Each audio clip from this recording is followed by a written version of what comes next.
En 2018, l'élection de Félix Tshisekedi a été le fruit d'une alliance surprise avec Joseph Kabila.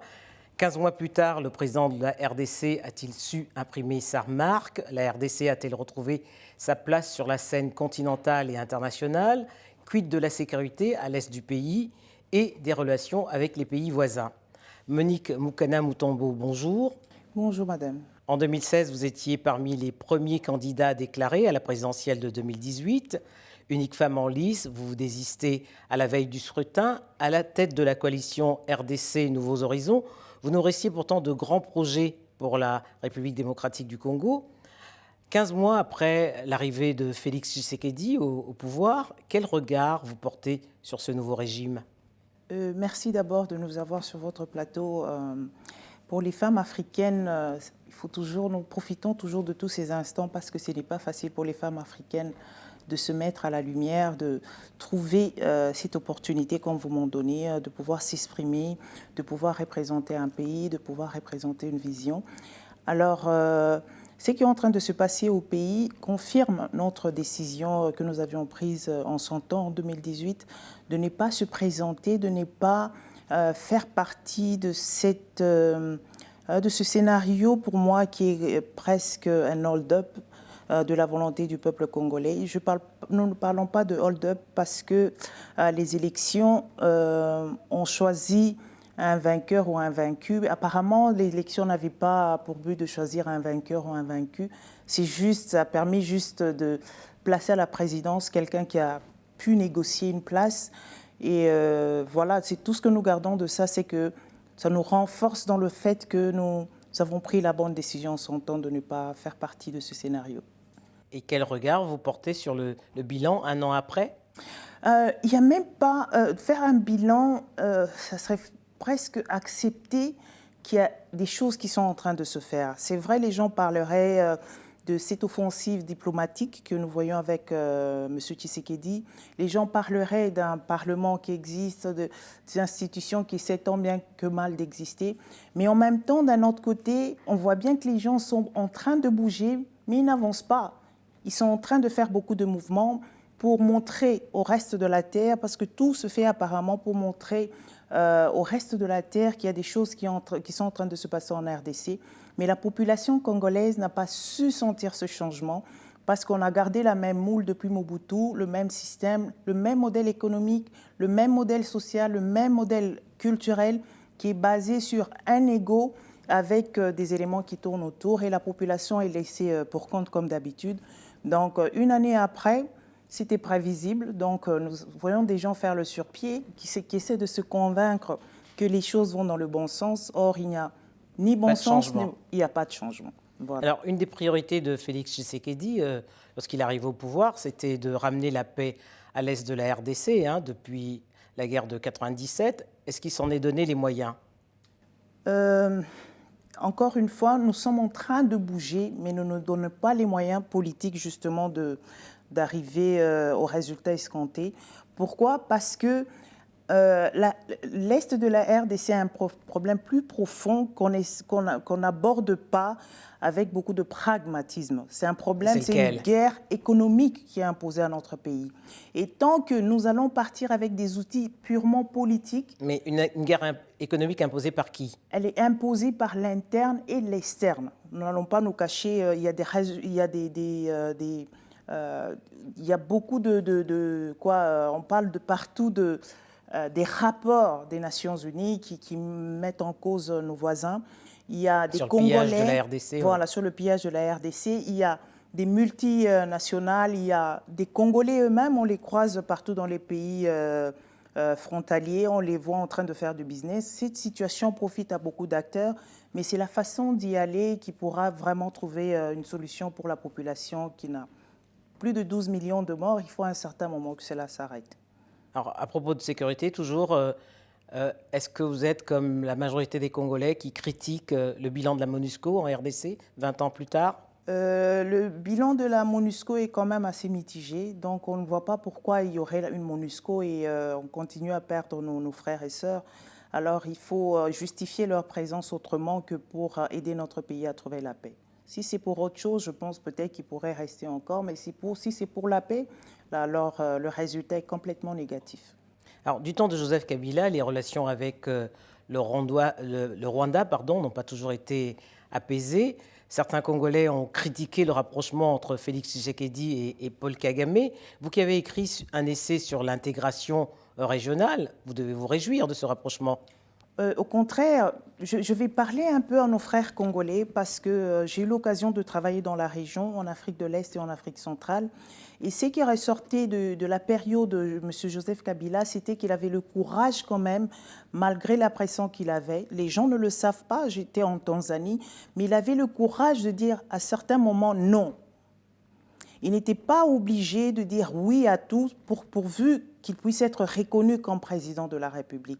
C'est pour cela que nous avons besoin de vraies élections, d'une personne qui a la légitimité nationale, qui pourra parler au nom de la RDC, qui pourra régler les problèmes d'égal à égal. Nous ne sommes pas obligés de dire oui à tout ce qu'on nous demande de faire. Regardez, par exemple, j'étais dans une gare, j'ai vu la liste des gens, par exemple, qui ont été bombardés. On a mis les noms. Par reconnaissance, pour qu'on n'oublie pas le souvenir. Les Congolais, il faut que nous puissions d'abord réparer, avant de penser à normaliser nos relations, par exemple, avec le Rwanda. S'il y a moyen de se mettre à table, nous avons 12 millions, et il y a des familles qui sont complètement désespérées. Nous ne pouvons pas faire comme si de rien n'était. Ça, ce n'est pas une vraie relation avec nos voisins. Nous devons nous prendre en charge, avoir le courage de nous mettre à table. La RDC, c'est plus de 80 millions d'habitants. Nos voisins, c'est des petits pays. Nous sommes le pays le plus riche de la région. C'est à nous d'appeler tout le monde à table pour dire « maintenant, ça doit s'arrêter ». Pourquoi devons-nous dire oui à tout le monde? Qu'est-ce que nous allons faire avec les familles des victimes? Donc, ce rapprochement est juste un signe de faiblesse. Nous pouvons le dire, c'est un signe de faiblesse. Alors, au plan international, vous parlez de la carte diplomatique de Félix Tshisekedi, les relations avec la Belgique ont été renouées à l'occasion de la visite officielle qu'il a effectuée. Il a donc mis fin à la mise à l'écart de la RDC ces derniers temps sur le plan international. La RDC n'a pas été mise à l'écart, la RDC s'est renfermée. Et nous avons ce même problème pour avoir aujourd'hui le visa pour la RDC, c'est le problème. Il y a un grand problème, moi qui voyage beaucoup, tout le monde se plaint. Les investisseurs se plaignent pour aller en RDC.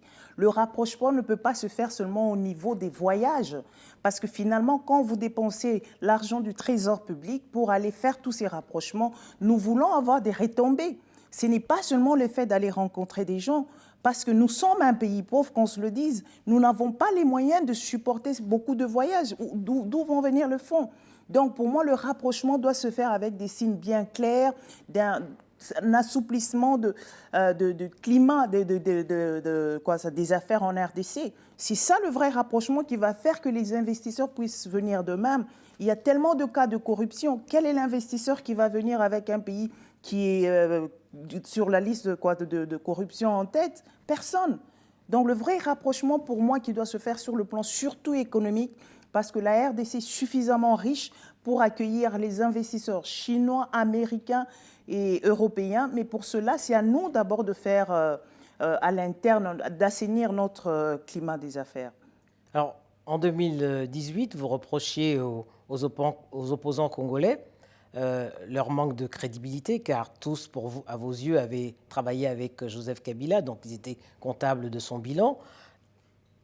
Quel jugement vous portez aujourd'hui sur la nouvelle opposition au régime de Félix Tshisekedi? Nous avons les mêmes ingrédients qui étaient là depuis Mobutu. C'est quoi ces ingrédients? C'est-à-dire le même modèle dont je parlais, économique, le même modèle de gouvernance avec des acteurs qui se relaient. Diriger la RDC, c'est de pouvoir avoir le courage de briser ce modèle. Mais sous Mobutu, il n'y avait pas Martin Fayulu, ni Moïse Katumbi, ni Jean-Pierre Bemba. Tous ceux que vous citez, ils ont travaillé d'une façon ou d'une autre avec les gouvernements passés. Qu'est-ce qu'ils ont pu apporter? On a un exemple criant de M. Tshisekedi. 37 ans, de l'UDPS. Ils ont combattu 37 ans, qu'on se le dise. C'était son père, pas lui. Non, mais lui, il a été élu parce que son père est décédé, qu'on se le dise, c'est clair. Il n'a pas été élu parce qu'il avait une vision. Il a été élu parce qu'il avait un nom. Et nous n'avons pas de nom, nous sommes en train de nous créer. Mais toute l'opposition a contribué parce que M. Kabila a travaillé presque avec tout le monde. Monsieur Mobutu, il a travaillé avec les mêmes personnes qui ont gardé les mêmes modèles. C'est pour cela aujourd'hui, Monsieur Tshisekedi ne s'en sort pas. Parce qu'il garde le même modèle. On a changé de personne, mais les ingrédients sont restés les mêmes. Il se base sur le fanatisme des gens de l'UDPS. Des gens qui ne voient pas leur social changer, mais qui peuvent acclamer parce que c'est l'UDPS. Donc il n'y a rien qui a changé. Rien ne peut changer tant que le même modèle de gouvernance, le même modèle socioculturel est resté. L'Afrique a un grand problème. Nous ne pouvons pas planifier sur le long terme. Nous nous contentons d'aujourd'hui. Qu'est-ce qui se passe aujourd'hui? C'est ce que nous pouvons mettre dans notre assiette, c'est ce que nous pouvons mettre comme habit, mais nous ne pouvons pas planifier sur 5 ans, sur 10 ans. Et ça, nous avons hérité de cette génération de Mobutu qui pensait que c'était leur ego seul qui nous suffisait dans nos assiettes et partout. Et c'est pour cela la génération des politiciens africains, ils sont obligés de casser avec ce mythe. Ils sont obligés de répondre aux besoins concrets, à construire sur le long terme, à penser long terme. Sinon, nous allons tourner en rond, comme nous le faisons déjà. Alors, Monique Mukana-Mutombo, en ce mois de mars, il est difficile de ne pas penser aux femmes de la RDC qui subissent toutes sortes de violences depuis le début de la guerre de 1997. Quel message vous souhaitez leur adresser aujourd'hui?